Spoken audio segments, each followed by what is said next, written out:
Halo, nama saya Winata Cleverton dengan NPM 19420773 dan saya sekarang akan mempresentasikan tugas ujian tengah semester strategic management atau manajemen strategik.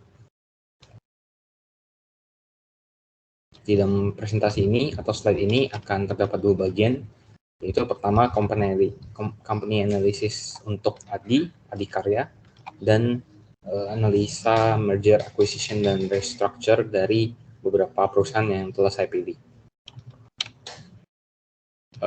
Sebelum itu, saya akan memberikan sedikit gambaran mengenai PT Adikarya. PT Adikarya ini sebelumnya merupakan perusahaan yang sudah berdiri dari penjajahan Belanda, dan setelah itu PT Adikarya ini dinasionalisasikan menjadi perusahaan di Indonesia. Nah, di tahun 1974, 1 Juni 1974, Adikarya ini berubah statusnya menjadi perusahaan terbatas. Dan di tahun 2004, Adikarya ini menjadi perusahaan konstruksi pertama yang terdaftar di Bursa Efek Indonesia, atau bahasa lainnya itu menjadi IPO. Adikarya ini bergerak di 5 bidang yang berbeda, yaitu konstruksi, energi, properti, industri, dan investasi. Sekarang saya akan memberikan visi yang telah dipaparkan oleh Adi di websitenya Adikarya, yaitu visi mereka itu adalah menjadi korporasi inovatif dan berbudaya unggul untuk pertumbuhan berkelanjutan.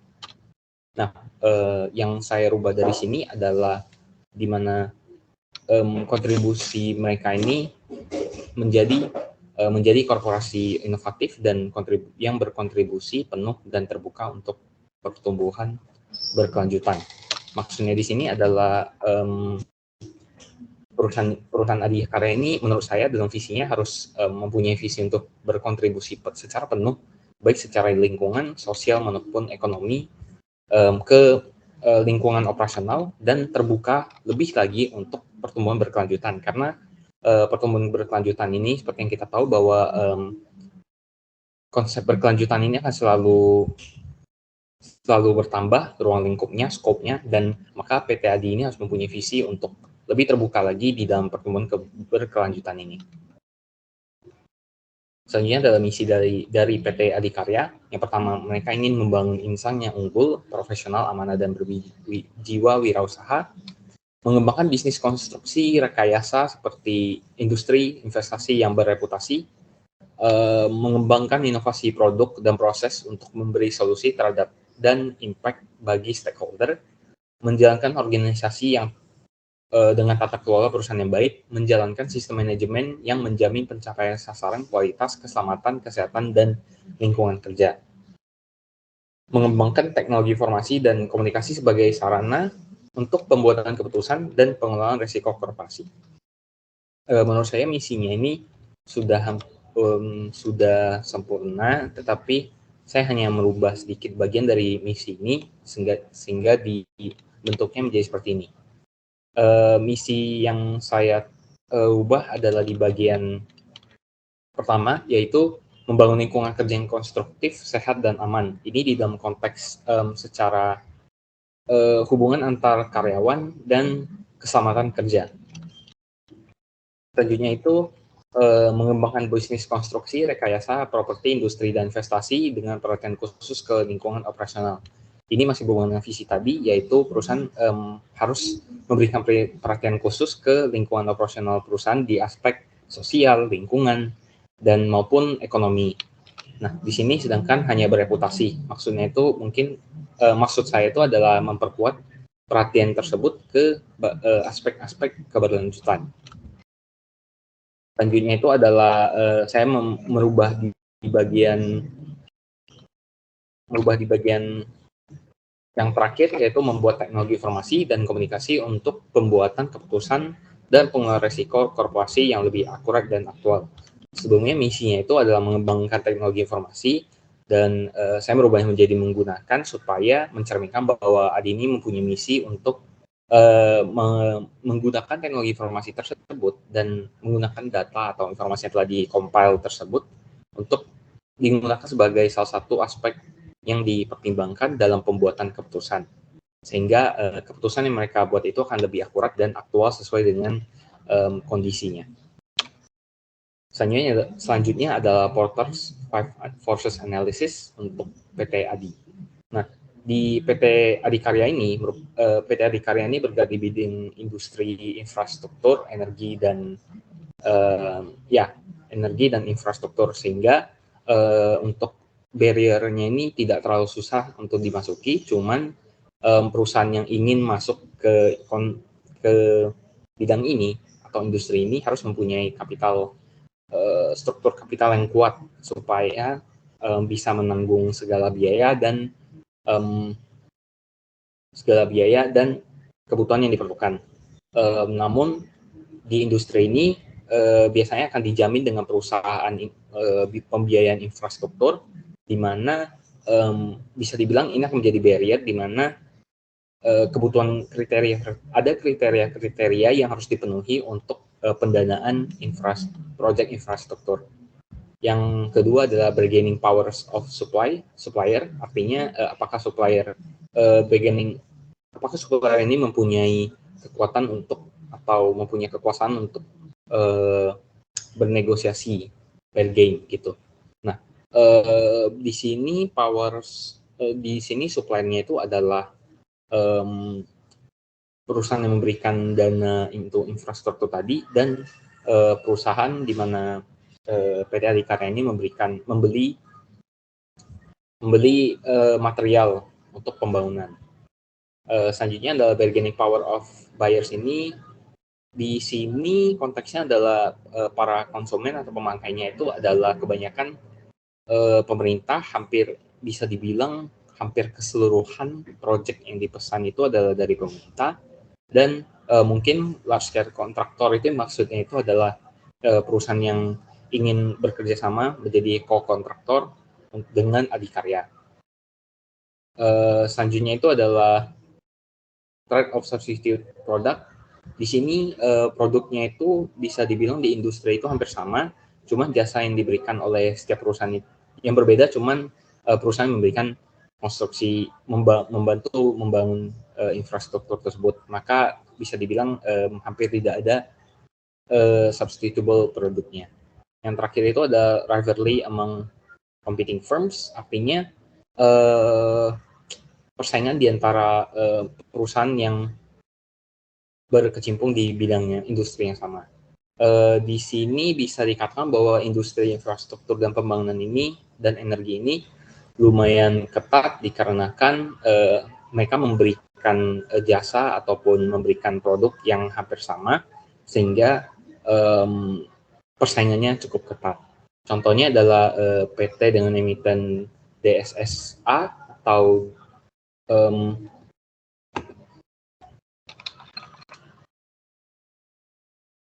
kemudian Swastika Sentosa itu merupakan bagian dari grup Sinarmas yang berkecimpung di bidang yang sama. Selanjutnya adalah internal analysis dari salah satu produk atau salah satu fitur di Adikarya, yaitu e-procurement. Sebelumnya e-procurement ini adalah sistem untuk melakukan pembelian atau pemesanan terhadap produk di Adikarya. Nah, menurut saya produk ini bisa dibilang sangat berharga karena ini memberikan transparansi, menandakan transparansi, terbuka, dan memberikan nilai lebih untuk PT Adikarya ini. Selanjutnya untuk rare atau apakah e-procurement ini langka, bisa dibilang ini cukup langka, cuman beberapa perusahaan yang besar yang sudah mempunyai e-procurement. Selanjutnya itu costly to replicate, karena ini merupakan sistem informasi, maka ini bisa dibilang membutuhkan biaya yang cukup besar untuk melakukan atau mengimitasi e-procurement ini. Selanjutnya adalah non-substitutable, artinya apakah ini mempunyai barang substitute, artinya bisa digantikan atau tidak.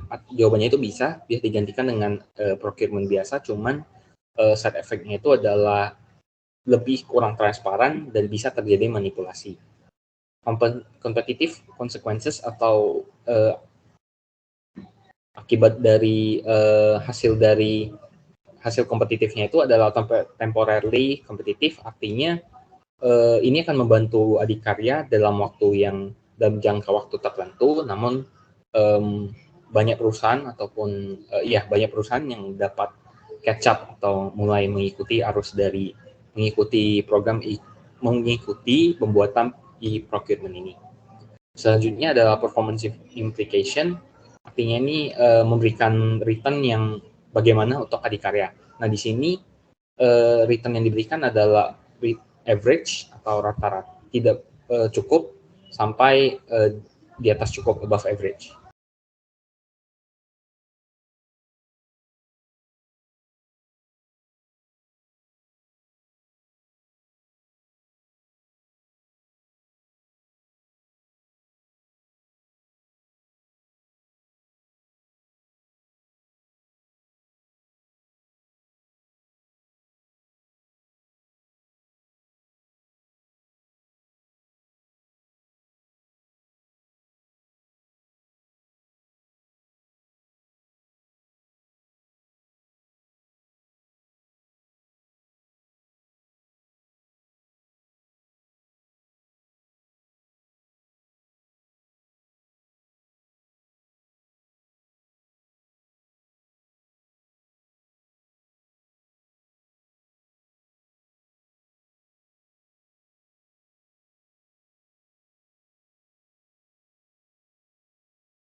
Selanjutnya adalah bisnis level strategi dari PT Adikarya. PT Adikarya ini mengimplementasikan cost leading business strategi, di mana bisa dilihat dari low cost of revenue.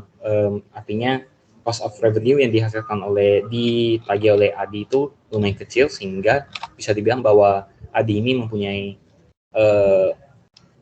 bisnis strategi untuk mengurangi biaya di antara peer-nya, yaitu di antara saingannya. Contohnya seperti Wika. Wika mempunyai pendapatan 16 triliun dan mempunyai beban 15 triliun. Sehingga sedangkan bandingkan dengan Adi, pendapatannya itu yaitu 10 triliun dan mempunyai beban yang kecil yaitu 9 triliun. Jika kita rasiokan, maka rasionya itu adalah perbandingan antara 0,91 dan 0,84. Adi berada di 0,84 sehingga mempunyai cost of revenue lebih rendah dibandingkan dengan Wijaya Karya. Selanjutnya bisa kita adalah kompetitor dari Adi. Adi mempunyai persaingan kompetitor yang berada di bidang infrastruktur atau energi di Indonesia, dan contoh yang saya ambil adalah Wijaya Karya atau Wika dan PT Pembangunan Perumahan atau PTPP. Jika kita membandingkan performanya, yaitu tahun 2020 Wika mempunyai net revenue atau pendapatan kotor pendapatan bersih sebesar 16 triliun. Di sini saya singkat angkanya, dibandingkan dengan PT Adi 10 triliun. Wijaya Karya ini mempunyai 9 proyek yang lagi ongoing atau di dalam proses dari 10 proyek di website BUMN untuk tahun 2022. Wijaya Karya juga mempunyai current ratio yang cukup rendah sebesar 1,9, di mana Adi mempunyai 1,11. PTPP ini mempunyai net revenue sebesar 15 triliun. Lagi ini saya singkatkan, dibandingkan dengan 10 triliun yang dipunyai oleh Adi, tetapi proyek yang sedang berjalan itu ada 3 dari 8 total proyek yang ada di website BUMN dan mempunyai current ratio sebesar 1,21, dibandingkan dengan punya PT Adi Karya itu 1,11. Ini artinya PT PP mempunyai kemampuan untuk membayar utang jangka pendeknya, mempunyai kapabilitas yang lebih kuat dibandingkan dengan PT Adi. Selanjutnya adalah analisa diversification strategy. Adi ini mengimplementasikan diversification business strategy yang bisa kita lihat dari diverse project portofolionya. Project dari Adi ini mempunyai variasi yang cukup banyak, bisa kita lihat dari mau dari project energi ataupun mau dari project pembangunan infrastruktur. Mereka mempunyai portofolio project yang sangat bagus. Contohnya di konstruksi mereka membangun jalan tol, dan di energi mereka membangun PTLU di beberapa bagian di Indonesia, dan mereka juga sedang mengambil project LRT, sehingga menurut saya ini merupakan strategi diversifikasi infrastruktur, pembangunan infrastruktur yang sangat bagus. Selanjutnya adalah analisa merger, acquisition, and restructure. Ada 3 perusahaan yang saya ambil untuk masing-masing contoh. Yang pertama, merger ini saya akan mengambil contoh dari PT Bank Mandiri. Yang acquisition saya akan mengambil contoh dari Disney, Walt Disney. Dan yang terakhir, restructure atau restrukturisasi, saya akan mengambil contoh dari PT Semen Indonesia. Yang pertama adalah merger. PT Bank Mandiri ini sebelum di merger mempunyai 4 member, merupakan hasil merger dari 4 bank, yaitu yang pertama Bank Bumidaya, Bank Daya Negara, Dagang Negara, Bank Ekspor Impor Indonesia, dan Bank Pembangunan Indonesia. Ini dilakukan di tahun 1998, Oktober 2, 1998. Nah, bisa kita lihat bahwa sebelum merger, kinerja dari masing-masing bank itu bisa dikatakan cukup buruk, khususnya di tahun 1998 di masa krisis finansial Asia kalau nggak salah waktu itu. Dan ada 3 hal yang bisa kita analisa. Yang pertama adalah capital adequacy ratio dari seluruh bank, dari masing-masing bank ini negatif, yang artinya modal mereka ini mulai menyusut dan tidak bisa memberikan potensi untuk mereka memberikan pinjaman ini cukup rendah dari sisi modal. Yang selanjutnya itu ada rentabilitas, atau bisa dibilang juga sebagai performa dari perusahaan ini cukup buruk di tahun 1998. Bisa kita lihat dari minusnya, yaitu hampir semuanya itu 100% mengalami kerugian minus 100%. Likuiditas dari masing-masing bank juga cukup buruk. Bisa kita lihat dari loan to deposit ratio, artinya rasio ini mengatakan bahwa sepeser untuk setiap Rp1 yang nasabah tabung atau depositkan ke dalam bank tersebut, maka berapa pinjaman yang diberikan oleh bank tersebut. Di sini jika LDR-nya itu sebesar 100%, artinya setiap 1 peser berarti 1 peser yang didepositkan berarti 1 peser yang juga dikeluarkan. Di sini LDR-nya itu hampir semuanya berada di atas 100%, sehingga ini merupakan kondisi yang cukup buruk. Selanjutnya bisa kita lihat setelah merger, kita bisa lihat bahwa seluruh rasionya sudah meningkat cukup baik dibandingkan dengan sebelumnya, khususnya di likuiditas LDR, loan to deposit ratio. Di tahun terakhir 2002, di mana loan deposit ratio sudah menurun ke 98%, dan ini merupakan tanda untuk kesehatan bank yang cukup bagus. Selanjutnya, kita lihat dari ROA-nya itu menurun. Kenapa? Karena di tahun 2002 ada skandal kasus Mandiri, di mana ada pihak Bank Mandiri yang melakukan korupsi, dan ini merusak rentabilitas atau ROA, return on asset, dari PT Bank Mandiri. Tapi di bagian CAR atau capital adequacy ratio itu sudah meningkat jauh lebih bagus dibandingkan sebelum merger. Selanjutnya, akuisisi. Kita akan menganalisa akuisisi dari Disney. Disney mengakuisisi 3 perusahaan sepanjang abad 21 ini. Yang pertama adalah Pixar, diakuisisi sebesar 7,4 miliar dolar, dan Marvel Studios, Marvel Entertainment sebesar 4,4 miliar USD. Dan yang terakhir, yang paling baru adalah 20th Century Fox, dan diakuisisi sebesar 71,3 miliar USD.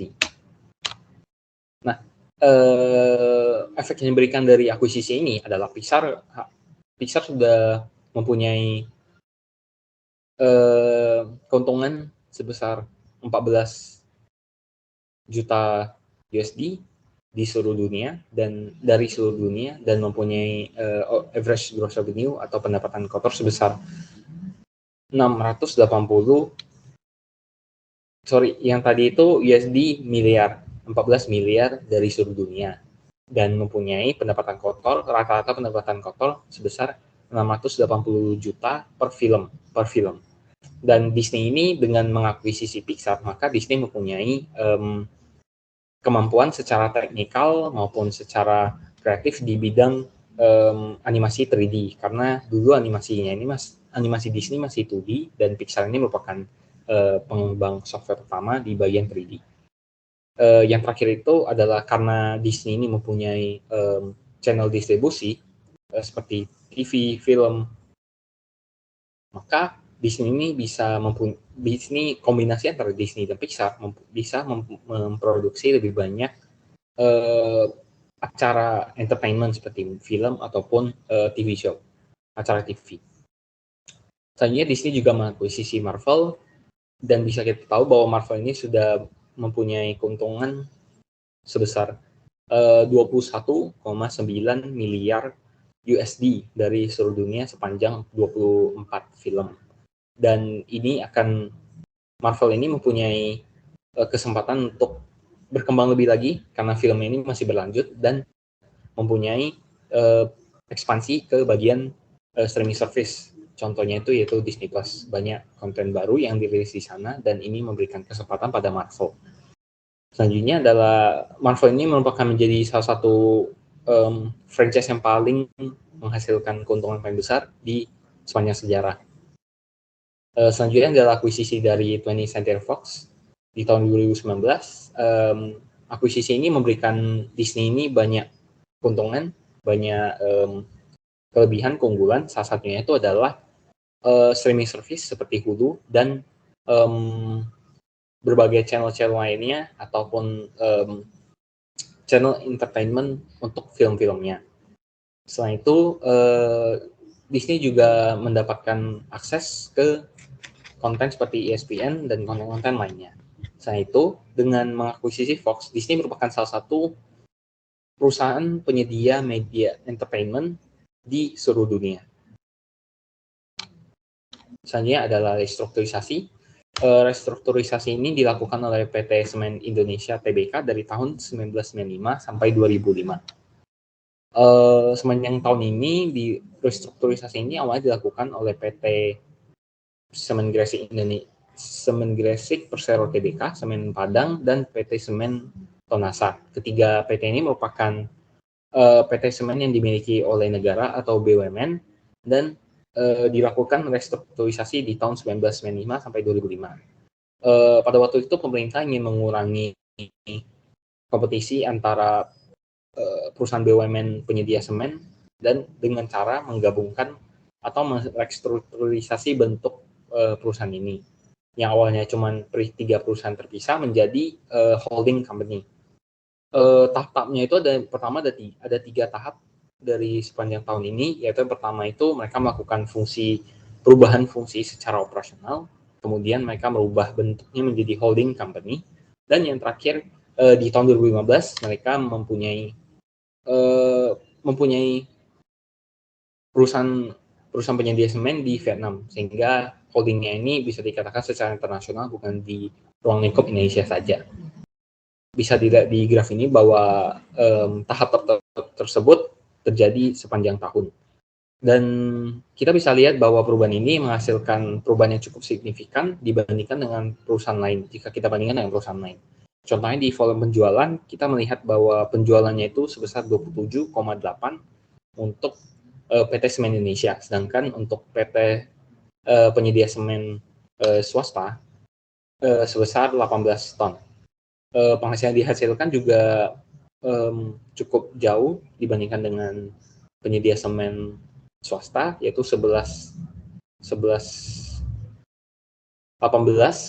miliar, 18.600 miliar dibandingkan dengan SMGR atau PT Semen Indonesia sebesar 24,5 miliar. Penghasilan sebelum depresiasi dan pajak oleh PT Semen Indonesia sebesar 8 miliar dibandingkan dengan perusahaan swasta sebesar 6 miliar. Bisa dilihat bahwa kinerja perusahaan ini meningkat secara drastis dibandingkan dengan PT penyedia semen swasta. Sekian untuk tahun 2013.